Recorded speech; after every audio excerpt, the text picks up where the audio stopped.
Vegeta, the Prince of our hearts. Hey guys, MasakoX here. Now for the longest time, I thought Goku was a real good guy, like a real superhero. He stood proudly as the guy who would defend the Earth from all of its enemies, fighting for truth, justice, and the American way. Wait, no, that's another guy.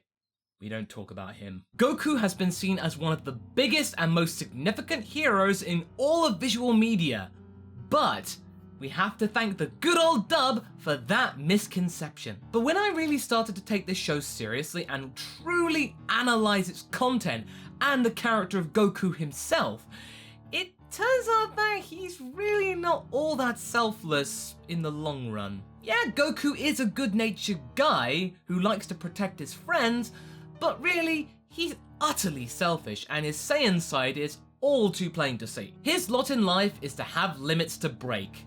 Fighting first, Earth second, family somewhere over there. I still love Goku as a character and I find it a true honor to portray him in Dragon Ball Z Abridged, but my opinion of the character has changed quite significantly in the past couple of years. I feel that there's something not quite right with his emotional stability. This all really started to unravel in Dragon Ball Super when Goku revealed that he has never kissed Chi-Chi in over 20 years of marriage. What? He's had sex at least twice with his wife, but never kissed her. In fact, he finds the whole concept of kissing totally bewildering. What makes this even more eye-opening is that it's Vegeta that scolds him for this transgression. Vegeta, the guy who pretty much spent most of the series showing the exact opposite of love to people, other than Bulma, kinda. I remember when the whole Goku not kissing Chi-Chi episode came out, people flipped their collective lids, I can tell you. I'm really interested to see how the guys over at Funimation tackle that scene. Good luck, Mr. Sabat. So then I got thinking, surely there has to be some background and context to this. Toriyama couldn't have just suddenly shoved this in there. He must have mentioned this in a previous interview. So I went to the tried and tested source Kanzenshu to look through their translation archive for any kind of interviews or tidbits that might have gleaned some information. And sure enough, they came up with the goods. Thank you, Kanzenshu. It all stems back to 2014. That was a very busy year for Toriyama, as he revealed lots of peripheral information about Dragon Ball and his characters, the biggest one being the real identities of 17 and 18, Lapis and Lazuli, as well as the origins of number 16, who turns out to be Dr. Gero's son, or at least model of him. 2014 was also the year after Battle of Gods came out, so Dragon Ball was really fresh in people's minds, and in the West, the dub version of Battle of Gods was coming out soon, so everyone was extremely hype. And we were actually pretty content with the idea of just having a feature film once every 2 years. Back then, Super was just a pipe dream.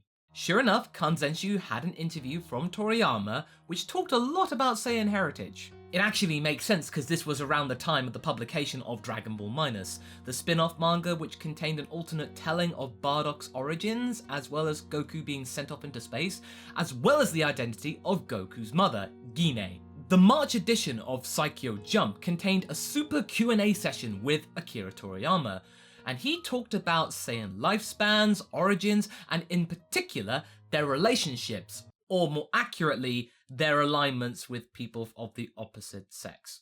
Toriyama goes into detail by saying, normally Saiyans don't have much of a notion of romance or marriage, and apart from the royal family of Vegeta, they aren't particular about blood relationships. Being in among all that, I suppose you could say that the pair of Bardock and Gine were those rare Saiyans who were joined by a bond other than for reproductive purposes.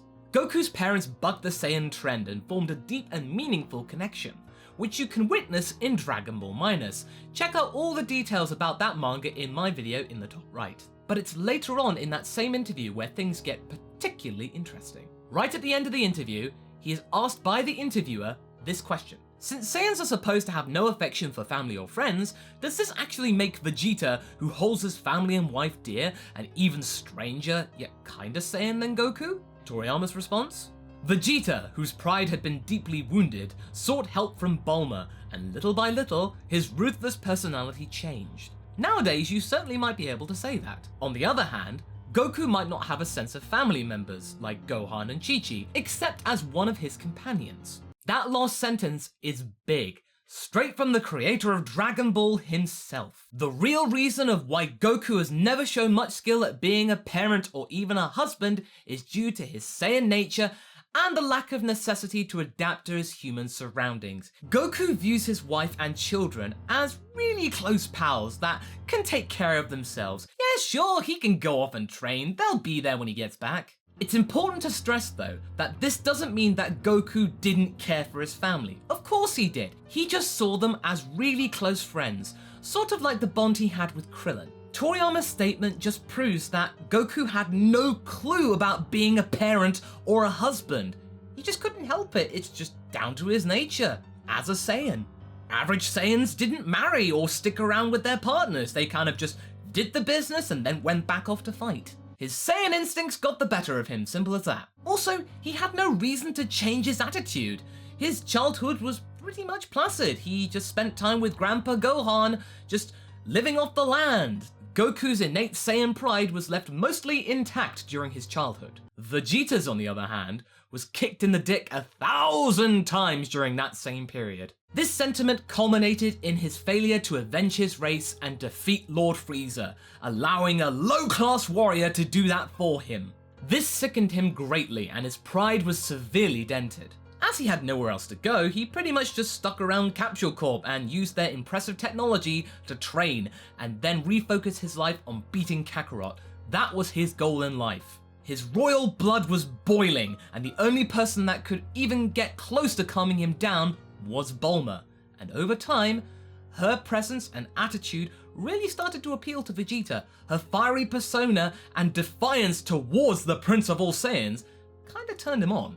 And he stuck around even more. Over the years that followed, Bulma's influence slowly trickled into Vegeta's thinking, and Baby Trunks even more so. Vegeta's angry demeanor was tempered, and his royal heritage started to kick in. Unlike Goku and pretty much any other Saiyan, Vegeta did have a concept of marriage, as royal bloodlines actually have to marry into other bloodlines in order to carry on the legacy. To Vegeta, having a wife was completely logical and made sense. Carry on the bloodline, have an heir in which to carry on his goals. He regards Bulma as his wife, and even though he doesn't show much love on the outside, he truly does care for her and his newfound family. It all came to a head in Battle of Gods and the end of the Buu arc. Remember the whole "that's my Bulma" thing? This all ties into the notion that Vegeta is one of the most developed characters in Dragon Ball. He has come on leaps and bounds since his introduction in Z, whereas Goku really hasn't gone anywhere. Vegeta had to change for his own sanity's sake. Then we have Toriyama's statement that Goku doesn't view Chi-Chi as his soulmate, and that was kind of a slap in the face for me. Chi-Chi has had to live with this man for upwards of 2 decades,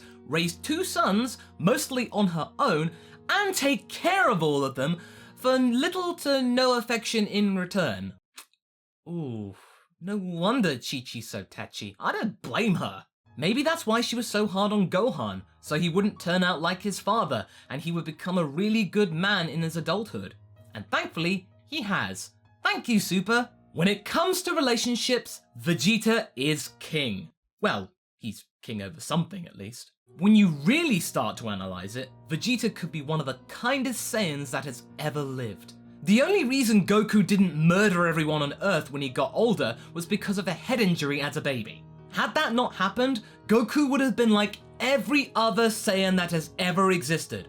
Even after his accident, he didn't just suddenly change his tune and view Grandpa Gohan as a true father figure, just as a companion who lived with him. If Goku really viewed Grandpa Gohan as a true father, he would have used the Dragon Balls to wish him back to life eventually. But no, he was okay with just keeping the 4-star ball as a memento of his late companion.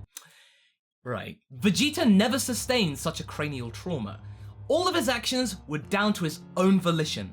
He instigated all those changes, either for his own sanity's sake, or just the pure passion and desire to change, just because. But one thing to take away from this though, is that Goku's still a good guy. He's just not a good guy in the conventional sense. He will fight for his friends and make sure everyone is safe, but he doesn't really have a loving connection with everybody. he has a friendly connection. It's a really alien concept to us, but to be fair, Goku is an alien. And one moment from the latest Super episode, which is episode 74 at the time of this recording, was when Gohan's blockbuster debut as the Great Saiyan Man was shown to everybody, was a success. Chi-Chi and Goten were really happy for him, and Videl especially, but Goku fell asleep during the entire thing as it didn't involve fighting there and then. Vegeta, though, shows genuine pride in his son, in particular his son from the future. He's not only happy that future Trunks is a strong Saiyan, but also that he has found a companion in Mai to cherish and help him rebuild the future in his own way. That his son's found happiness. And that's really good of him.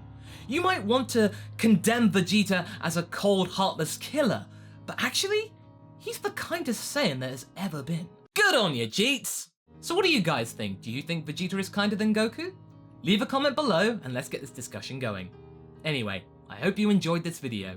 Until the next one, be sure to like and subscribe. And until then, catch you later.